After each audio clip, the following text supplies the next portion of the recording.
तो बॉलीवुड के हीमैन यानी कि धर्मेंद्र और ड्रीम गर्ल यानी कि हेमा मालिनी की लव स्टोरी के बारे में तो सब जानते होंगे, है ना। लेकिन क्या आपको पता है जितेंद्र और हेमा मालिनी की लव स्टोरी के बारे में? नहीं ना, तो चलिए आज हम आपको इनके बारे में बताते हैं। इससे पहले आपसे थोड़ा रिक्वेस्ट है कि अभी तक हमारे चैनल को सब्सक्राइब नहीं किए हैं तो नीचे लाल बटन को दबा के चैनल को सब्सक्राइब जरूर कर देना, और वीडियो अच्छा लगेगा तो लाइक और शेयर कमेंट करके अपना राय हमें जरूर बताना। तो चलिए दोस्तों, वीडियो को बिना देर किए करते हैं स्टार्ट। दोस्तों, एक वक्त पर हेमा मालिनी और जितेंद्र एक दूसरे संग शादी के बंधन में बंधने वाले थे, लेकिन धर्मेंद्र ने ऐसा होने नहीं दिया।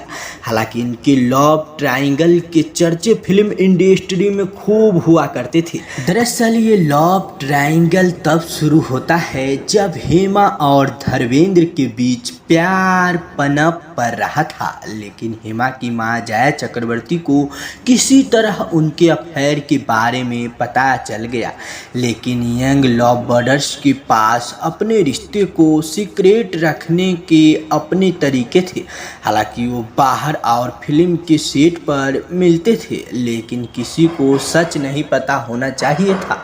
और एक बार हेमा अपने परिवार के किसी भी सदस्य से बिना कुछ पूछे पूरे दिन के लिए गायब हो गई। हालांकि हेमा मालिनी की मां अपनी बेटी की हरकतों पर नज़र रखती थी। हालांकि जाहिर है अब तक हेमा और धर्मेंद्र के पास अपनी मुलाकातों को फिल्म के सेट तक सीमित रखने के अलावा कोई चारा नहीं था। लेकिन हेमा मालिनी के अफेयर की खबरें और यूं बार बार गायब होने से परेशान होकर उनकी मां ने उनकी शादी करवाने का फैसला किया। क्योंकि धर्मेंद्र पहले से शादीशुदा थे, इसलिए वो नहीं चाहती थी कि इन दोनों की नज़दीकियाँ ज़्यादा बढ़े। हालांकि साथ ही में हेमा मालिनी की मां को पता था कि मन ही मन जितेंद्र हेमा मालिनी को पसंद करते हैं। हालांकि खुद जितेंद्र भी कई बार अपनी फिल्म के बारे में हेमा को बता चुके थे, लेकिन क्योंकि हेमा धर्मेंद्र से प्यार करती थी, हालांकि उन्होंने जितेंद्र के प्रस्ताव को अस्वीकार कर दिया और दोनों हमेशा के लिए दोस्त बन गए। हालांकि हेमा और जितेंद्र की दोस्ती इतनी पक्की हो गई कि दोनों एक दूसरे के सीक्रेट कीपर बन गए। लेकिन धर्मेंद्र को उनका बढ़ती हुई दोस्ती पसंद नहीं आ रही थी। हालांकि वही दूसरी तरफ हेमा की मां जया उनकी शादी की प्लानिंग कर रही थी और उन्होंने हेमा को जितेंद्र के माता पिता से कम एक बार मिलने के लिए राजी कर लिया। हालांकि हेमा के राजी होते ही दोनों परिवारों में खुशी का ठिकाना नहीं रहा।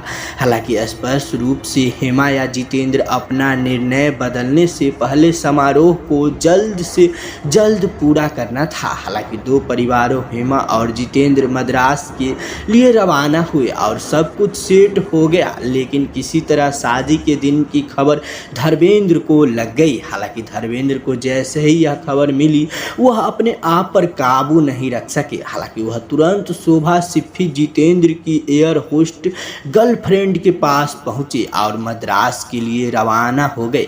हालांकि जब धर्मेंद्र और शोभा पहुंचे तो सीन एकदम ड्रामेटिक था। हालांकि गुस्से में हेमा के पिता ने धर्मेंद्र को धक्का देकर घर से बाहर निकाला और चिल्लाया, तुम मेरी बेटी के जीवन से बाहर क्यों नहीं निकल जाते हो? हालांकि तुम एक शादीशुदा आदमी हो, तुम मेरी बेटी से शादी नहीं कर सकते। लेकिन इससे कोई फायदा नहीं हुआ। हालांकि अंत में उन्होंने एक अलग कमरे में अकेले हेमा से बात करने की अनुमति दी गई। हालांकि हेमा के माता पिता, जितेंद्र के माता पिता और खुद जितेंद्र बाहर खड़े होकर बेसब्री से इंतजार कर रहे थे। हालांकि कमरे के अंदर धर्मेंद्र हेमा से विनती कर रहा है कि वह जितेंद्र से शादी न करे। हालांकि इसके बाद हेमा और धर्मेंद्र कमरे से बाहर आ गए। हालांकि हेमा ने सभी से पूछा कि क्या वो कोई फैसला लेने से पहले कुछ दिन इंतजार कर सकते हैं। हालांकि जितेंद्र के माता पिता अब तक काफी गुस्से में थे और उन्होंने कहा कि शादी अभी नहीं हुआ तो कभी नहीं होगा, और फिर यही हुआ तो शादी कभी नहीं हुआ। आखिरकार चीज़ें ठीक हो गई और हेमा मालिनी ने 2 मई 1979 को धर्मेंद्र से शादी कर ली। हालांकि जितेंद्र ने शोभा से शादी की।